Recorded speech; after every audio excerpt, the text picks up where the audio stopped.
गणपति की आराधना में उनके हर भक्त की जुबान से गणपति बप्पा मोरया, मोरया रे मोरया ये सुनने को जरूर मिलता है। लेकिन क्या आप जानते हैं कि कहां से हुई इस जयकारे की शुरुआत? इसकी एक बहुत ही रोचक कहानी है। ये कहानी है एक भक्त और भगवान की, जहां भक्त की भक्ति और आस्था के कारण भक्त के साथ हमेशा के लिए भगवान का नाम जुड़ गया। यह करीब 600 साल पहले की बात है। कर्नाटक के बिदर जिले में शाली नामक एक गांव था। उस गांव में श्री वामन भट्ट और उनकी पत्नी पार्वती बाई रहते थे।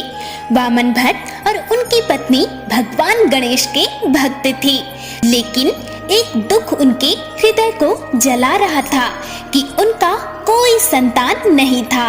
उन्होंने पुत्र प्राप्ति की इच्छा रखते हुए तीर्थ यात्रा का फैसला किया। तीर्थ यात्रा पर दोनों महाराष्ट्र के मोर गांव आए और वहां वामन भट्ट ने अनुष्ठान किया, तप किया। उनकी तपस्या से भगवान मयूरेश्वर गणेश अति प्रसन्न हुए। भगवान गणेश के आशीर्वाद से ही उनके घर एक पुत्र का जन्म हुआ। वामन भट्ट और पार्वती बाई ने अपने पुत्र का नाम मौर्य गोसावी रखा। मौर्य गोसावी अपने माता पिता की तरह ही भगवान गणेश की पूजा आराधना करते थे और बालपन से ही मौर्य गोसावी मयूरेश्वर गणेश की भक्ति में लीन हो गए। वह बचपन से ही हर महीने चतुर्थी को मयूरेश्वर मंदिर में अपने प्रभु मयूरेश्वर गणेश के दर्शन किया करते थे। अब उन्हें एक सिद्ध गुरु मिले, जिनके द्वारा उन्होंने विद्या ग्रहण की। विद्या प्राप्ति के बाद उन्होंने देऊर में जाकर कठोर तपस्या किया, जिसके बाद उन्हें सिद्ध अवस्था में गणेश जी की अनुभूति हुई। गणेश जी के आदेश पर ही मौर्य गोसावी ने गृहस्थ जीवन स्वीकार किया। उनकी पत्नी का नाम उमा था।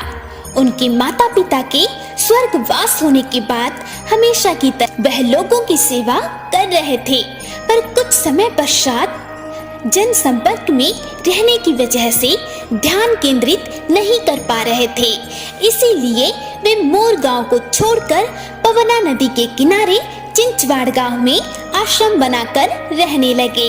यहीं से मौर्य गोसावी अपने धार्मिक, आध्यात्मिक व जन सेवा के कार्य करने लगे। परंतु अब मौर्य गोसावी मयूरेश्वर मंदिर से बहुत दूर चिंचवाड़ में रहते थे, किंतु फिर भी वह हर महीने चतुर्थी के दिन 95 किलोमीटर दूर पैदल चलकर अपने प्रभु श्री गणेश के दर्शन के लिए जाया करते थे। हमेशा की तरह एक बार जब चतुर्थी के दिन वह मंदिर जा रहे थे, तो वह मंदिर देर से पहुँचे। उनके पहुँचने से पहले मंदिर पर ताले लग गए थे।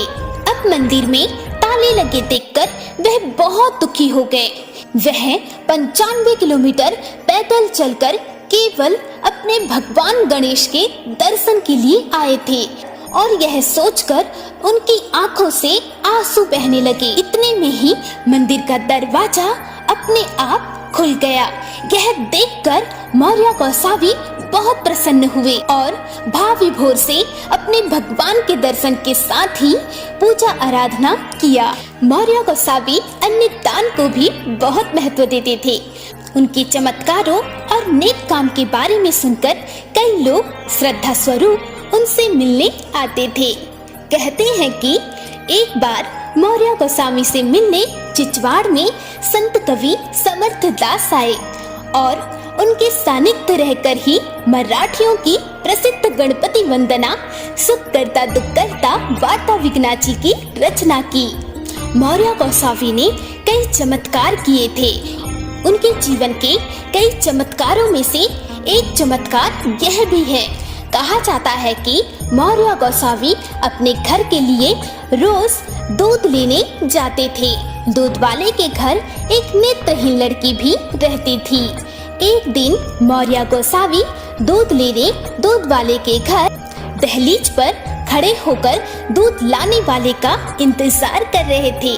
उसी समय जिस दहलीज पर मौर्य खड़े थे, उसी दहलीज को नेत्रहीन कन्या ने स्पर्श किया और दहलीज को स्पर्श करते ही उसके आंखों की रोशनी वापस आ गई थी। अब इधर मौर्य की उम्र भी बढ़ती जा रही थी और उसके साथ ही भक्त मौर्य की भक्ति भी बढ़ती जा रही थी। बचपन से लेकर अपने 117 साल तक मौर्य गोसावी हर महीने चतुर्थी के दिन अपने भगवान के दर्शन करने मयूरेश्वर मंदिर जाया करते थे। पर अब वृद्धावस्था आ जाने पर भक्त मौर्य के लिए इतनी लंबी दूरी तय करके मयूरेश्वर मंदिर पहुंचना कठिन हो गया था। और इसी क्रम में एक रात जब मौर्य सोए थे, तभी स्वयं बप्पा मौर्य के सपने में आए और अपने प्रिय भक्त से कहा, मौर्य, अब तुम्हें मयूरेश्वर मंदिर तक आने की जरूरत नहीं है। कल जब तुम स्नान करके नदी से निकलोगे तो तुम मुझे अपने पास पाओगे। और दूसरे दिन मौर्य प्रसन्नता के साथ अपने गणपति बप्पा को याद करते हुए नदी में नहाने चले गए और नहाने के दौरान उन्हें नदी में ठीक वैसी ही मूर्ति मिली जैसा कि उन्होंने सपने में अपने बप्पा को देखा था। मौर्य अपने प्रभु को देखकर भाव विभोर हो उठे और बड़ी ही प्रसन्नता और उत्साह के साथ भक्त मौर्य ने उस मूर्ति को चिचबाड़ा में ही स्थापित किया। धीरे धीरे भक्त और भगवान दोनों की प्रसिद्धि दूर दूर तक फैलने लगी। लोग गणेश जी के साथ उनके भक्त का नाम लेकर जयकारे लगाने लगे। लोगों में भक्त और भगवान का अंतर मिटता चला गया और दोनों एक ही लगने लगे। भक्तों ने गणपति को गणपति बप्पा मौर्य के नाम से पुकारना शुरू कर दिया। जब भक्त मौर्य को अनुभूति हुई कि इस आत्मा को परमात्मा में विलीन होना है, तो उन्होंने सजीवन समाधि धारण कर ली। बाद में उनके पुत्र चिंतामणि ने करीब 17वीं सदी में समाधि के ऊपर गणपति का एक मंदिर बनवाया। श्री मौर्य गोसावी गणपति मंदिर आज पुणे के मुख्य शहर से करीब 17 किलोमीटर की दूरी पर स्थित है। दोस्तों, तो ये थी गणपति भगवान के नाम के साथ मौर्य शब्द जुड़ने के पीछे का रहस्य। यदि आपको ये वीडियो अच्छी लगी हो तो लाइक करें, कमेंट करें और हमारे चैनल को सब्सक्राइब करें। हर हर महादेव। जय गणपति।